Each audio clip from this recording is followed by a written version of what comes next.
Hi, welcome back to C Programming. I'm your Dr. Vasu. ఈ వీడియోలో displaying erase అంటే ఎరే elements ని ఏ విధంగా డిస్ప్లే చేయాలో చూద్దాం. ఈ సి ప్రోగ్రామింగ్ తో పాటు ఇంకా వేరే సబ్జెక్ట్స్ గురించి మరింత తెలుసుకోవాలనుకుంటే ఛానల్ కు సబ్స్క్రైబ్ చేయండి. మీకు ఈ లెక్చర్ నచ్చినట్లయితే లైక్ బటన్ నొక్కండి. ఫ్యూచర్ లో ఇంకా మరిన్ని వీడియోస్ చేయడానికి నాకు మోటివేషన్ గా ఉంటుంది. ఓకే, సో ఇప్పుడు ఈ డేటా ఎలిమెంట్స్ ని డిస్ప్లే చేయడం ఎలాగో చూద్దాం. ఒక చిన్న సింపుల్ ప్రోగ్రామ్ తీసుకుందాం.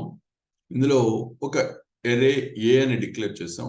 అందులో అన్ని ఇంటిజర్ వాల్యూస్ 6 ఎలిమెంట్స్ ఉన్నాయి. ఇప్పుడు ఒక్కొక్క ఎలిమెంట్ ని అంటే A0 ఒక element, A0 is equal to %i అంటే ఇక్కడ A0లో ఉన్న వాల్యూ ఎంతో ఇక్కడ డిస్ప్లే చేయమని. ఈ విధంగా ప్రతి ఎలిమెంట్ ఉన్న 6 ఎలిమెంట్స్ కి 6 printf స్టేట్మెంట్స్ యూజ్ చేస్తున్నాం. A1 is equal to A1 value, ఇలా 6 ఎలిమెంట్స్ కి 6 printf స్టేట్మెంట్స్ యూజ్ చేసాం, డిస్ప్లే చేస్తున్నాం డేటాని. సో యాక్చువల్గా మనకున్న డేటా ఈ విధంగా స్టోర్ అయ్యి ఉంది. 10, 20, 35 ఇలా 45, 70, 90 ఈ విధంగా 6 ఎలిమెంట్స్ ఎరేలో స్టోర్ అయ్యి ఉన్నాయి. సో దాని డిస్ప్లే ఇప్పుడు ఈ ప్రోగ్రాము మనం కంపైల్ చేసి ఎగ్జిక్యూట్ చేస్తే మన డిస్ప్లే ఈ విధంగా వస్తుంది. అంటే అన్ని ఎలిమెంట్స్ ఇలా డిస్ప్లే చేస్తుంది. సో దీనికోసం ఇక్కడ 6 printf స్టేట్మెంట్స్ వాడాం, కానీ అన్ని అవసరం లేదు. దాన్ని సింపుల్ గా మనం ఫర్ లూప్ కనుక యూజ్ చేసుకున్నట్టయితే ఒక్క సింపుల్ printf స్టేట్మెంట్ తో సరిపోతుంది. ఎలాగో చూద్దాం. ఇంకొక వేరియబుల్ i అని తీసుకున్నాం.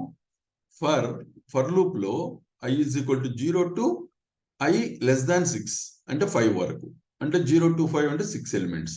సో 6 ఎలిమెంట్స్ ని మనం ఇక్కడ రిపీట్ చేయబోతున్నాం 6 టైమ్స్ ఈ లూప్. సో ఇక్కడ printf లో ఇక్కడ ఇండెక్స్ వాల్యూ అంటే i value, A0, A1, A2 అలాగా. %i ఇక్కడ ఏం చేస్తున్నాం, A0 వాల్యూని ఇక్కడ డిస్ప్లే చేయబోతున్నాం ఇలా. సో ఇలా ఈ విధంగా ఇండెక్స్ వాల్యూ ఇక్కడ ఇచ్చాం, వాల్యూ ఎలిమెంట్ ఎరే ఎలిమెంట్ వాల్యూ ఇక్కడ ఇచ్చాం. సో ఈ విధంగా ఒక్క printf స్టేట్మెంట్ ని మనం యూజ్ చేసాం. దీంతో మన డిస్ప్లే ఎలా వస్తుందో కంపైల్ చేసి ఎగ్జిక్యూట్ చేద్దాం. సో మనకు కంపైల్ చేసినప్పుడు మనకు వచ్చే డేటా ఈ విధంగా ఉంటుంది. సో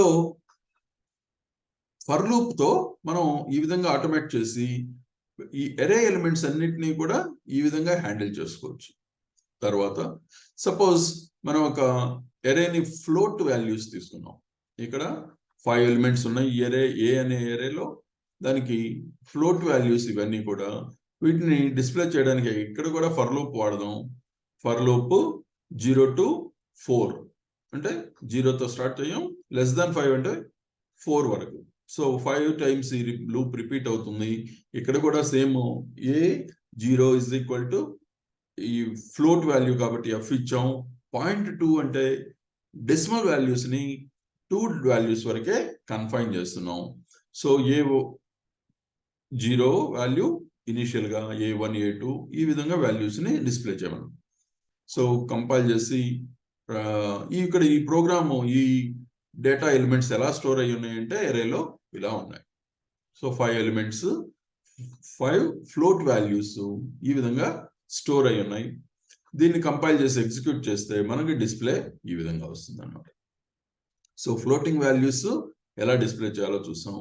అలాగే క్యారెక్టర్ వాల్యూస్ కనుక తీసుకుంటే ఈ ఎరే ఏ అనే ఎరేలో 12 ఎలిమెంట్స్ ఉన్నాయి. అవన్నీ కూడా క్యారెక్టర్ ఎలిమెంట్స్, అన్ని క్యారెక్టర్స్. సో ఈ క్యారెక్టర్ ఎలిమెంట్ కాబట్టి సింగిల్ కోట్స్ వాడాము. సో ఈ విధంగా ఒక ఎరేని ఇనీషియల్ గా డిక్లేర్ చేసాము, అసైన్ చేసి పెట్టుకున్నాం. దీన్ని డిస్ప్లే చేయడానికి అగైన్ ఇక్కడ ఫర్ లూప్ వాడుతున్నాం. ఇది క్యారెక్టర్ ఎలిమెంట్ కాబట్టి %c ఇచ్చాం. ఇక్కడ న్యూ లైన్ క్యారెక్టర్ ఏది వాడట్లేదు, అవసరం లేదు. ఎందుకనంటే ఇవన్నీ కూడా మనకి పక్క పక్కనే కావాలి కాబట్టి ఇక్కడ న్యూ లైన్ క్యారెక్టర్ కూడా వాడలేదు. ఈ AI అన్నది జస్ట్ క్యారెక్టర్ ఎలిమెంట్ వాల్యూ ఏదైతే ఉందో అది డిస్ప్లే చేస్తే చాలు. ఓకే, సో మన ఈ డేటా ఈ విధంగా స్టోర్ అయి ఉంది. hi dot space, right?